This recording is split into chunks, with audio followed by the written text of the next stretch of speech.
लगातार चौथे दिन भी डोडा के एमएलए महराज मलिक की गिरफ्तारी के चलते वादी चिनाब में हालात कशीदा हैं। बात करें डोडा जिले के साथ साथ ठाठरी इलाके की, तो वहां पर आज भी दफा 163 नाफिज है। रास्तों पर रेजर वायर्स लगाई गई हैं। बाजार और लोगों के बाकी कारोबार पूरी तरह से ठप पड़े हुए हैं। इसी बीच वहां पर इंटरनेट सर्विसेज और यहां तक कि ब्रॉडबैंड सर्विसेज भी मुअत्तल कर दी गई हैं। जो विजुअल्स इस वक्त आप अपनी स्क्रीन पर देख पा रहे हैं, ये ठाठरी के हैं, जहां पर पूरी तरह से अनडिक्लेयर्ड कर्फ्यू नाफिज है। तमाम मार्केट पूरी तरह से बंद है। हालांकि इंतजामिया ने सिक्योरिटी फोर्सेज डिप्लॉय करके लॉ एंड ऑर्डर को काबू में किया है, लेकिन लोगों में शदीद गुस्सा है, जिसके चलते एहतियाती तौर पर इंतजामिया की जानिब से इंटरनेट सर्विसेज को बंद रखा गया है। हालांकि कॉलिंग सर्विसेज भी रुकावटों के साथ ही चल रही है।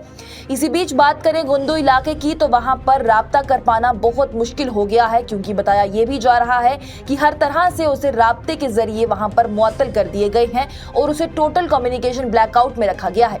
इंटरनेट सर्विसेज बंद करने के चलते सरकारी दफातर में कामकाज भी ठप हो चुका है। इंतजामिया ने दूर दराज के गांव वाले इलाकों में भी भारी सिक्योरिटी तैनात की है और एडिशनल सिक्योरिटी भी मंगवाई गई है। कई आम आदमी पार्टी के वर्कर्स और लीडर्स के साथ साथ एमएलए महराज मलिक के सपोर्टर्स को हिरासत में ले लिया गया है। मिल रही इतलात के मुताबिक कल भी डोडा में, बदरमा में और किश्तवाड़ के कई इलाकों में जबरदस्त एहतजाज देखा गया, जहां पर कई जमातों के लीडरान ने शिरकत की थी। पीडीपी के लीडर भी उसमें शामिल हुए थे। वहीं कई लोगों को उस दौरान ही हिरासत में ले लिया गया। आज चौथे दिन भी और आज भी माहौल ठीक नहीं हो पाया है। हालांकि सिक्योरिटी आयद की गई है, जिससे लॉ एंड ऑर्डर को काबू में कर लिया गया है, लेकिन आवाम में अभी भी शदीद गुस्सा भरा हुआ है। कल जम्मू में आम आदमी पार्टी के सीनियर लीडरान पहुंचे थे, जिसमें मेंबरान पार्लियामेंट संजय सिंह भी शामिल थे। उनकी जानिब से जमकर जम्मू में एहतजाज किया गया। मोदी हुकूमत को इसका जिम्मेदार ठहराया गया। कई दीगर लीडरान की जानिब से डीसी डोडा हरविंदर सिंह की जमकर मुखालफत की गई। वाज़ेह रहे तो जब से एमएलए महराज मलिक को पीएसए के तहत हिरासत में लिया गया है, डीसी डोडा के खिलाफ जमकर नारेबाजी हो रही है।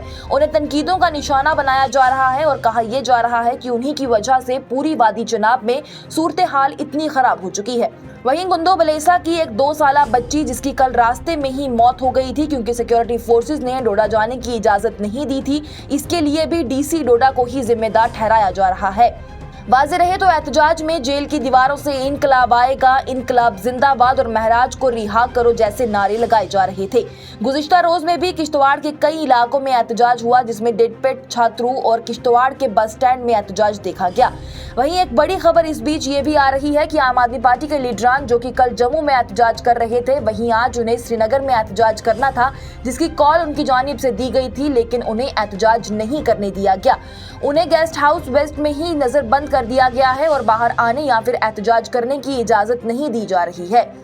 बताते चले तो श्रीनगर में भी सख्त सिक्योरिटी आयद की गई है। इस हवाले से मेंबरान पार्लियामेंट संजय सिंह की जानिब से पहले सोशल मीडिया प्लेटफॉर्म एक्स पर पोस्ट करते हुए कहा गया कि तानाशाही अपने उरूज पर है। मैं इस वक्त श्रीनगर में हूँ। हक के लिए आवाज बुलंद करना और जमहूरियत में एहतजाज करना ये हमारा आईनी हक है। आज श्रीनगर में एक प्रेस कॉन्फ्रेंस और महराज मलिक की गिरफ्तारी पर एहतजाज था, लेकिन गेस्ट हाउस तो यहाँ पर पुलिस कैंटोनमेंट में तब्दील हो चुका है। उन्होंने ये भी लिखा है कि मैं इमरान हुसैन और दीगर साथियों के साथ यहाँ पर मौजूद था, लेकिन हमें गेस्ट हाउस से बाहर निकलने की इजाजत नहीं दी जा रही। संजय सिंह की जानिब से बयान देते हुए ये कहा गया कि गेट पर ही पुलिस को बिठा दिया गया है, पूरी कैंटोनमेंट बना दी गई है और यहाँ पर कोई बताने को भी तैयार नहीं है कि आखिर क्या वजह है जिसके चलते उन्हें रोका गया है। उन्होंने सवाल किया है कि क्या एहतजाज करना जुर्म है? क्या जमहूरियत में प्रेस कॉन्फ्रेंस करना जुर्म है? क्या जमहूरियत के अंदर एक गैर आईनी गिरफ्तारी की मुखालफत करना जुर्म है? उनकी जानिब से कहा गया कि तानाशाही का आलम तो ये है कि एक राज्यसभा के मेंबरान पार्लियामेंट को ये लोग ये तक नहीं बता रहे कि आखिरकार उन्हें रोकने की वजह है क्या। लोकतंत्र के अंदर हक के लिए आवाज उठाना ये हमारा संवैधानिक अधिकार है, लोकतांत्रिक अधिकार है। और आज महराज मलिक के गिरफ्तारी के खिलाफ आंदोलन था, प्रेस कॉन्फ्रेंस थी, लेकिन तानाशाही का आलम यह है कि आप देख सकते हैं कि गेट पे पुलिस लगी हुई है, पूरा इसको छावनी बना के रखा हुआ है। किसी को बाहर जाने की इजाजत नहीं है, प्रेस कॉन्फ्रेंस करने की इजाजत नहीं है, किसी को भी बताने को भी तैयार नहीं है कि किस वजह से रोका गया है, क्यों यहाँ पे रोका गया है। मुझे इमरान हुसैन जो यहाँ के प्रभारी हैं, हमारे पूर्व मंत्री हैं, एमएलए हैं, तो ये एक आप देख सकते हैं कि किस प्रकार की तानाशाही चल रही है कि प्रशासन ये तक बताने के लिए तैयार नहीं है कि क्यों, किस वजह से हमें रोका गया है। क्या आंदोलन करना जुर्म है? क्या लोकतंत्र में प्रेस कॉन्फ्रेंस करना जुर्म है? क्या लोकतंत्र के अंदर एक अवैध गिरफ्तारी के खिलाफ आवाज उठाना जुर्म है? और तानाशाही का आलम यह कि एक राज्यसभा सांसद को ये लोग बताने को तैयार नहीं है कि क्यों यहाँ रोका गया है। कॉन्स्टिट्यूशन का खंडन कर रहे हैं, आप देख रहे हो।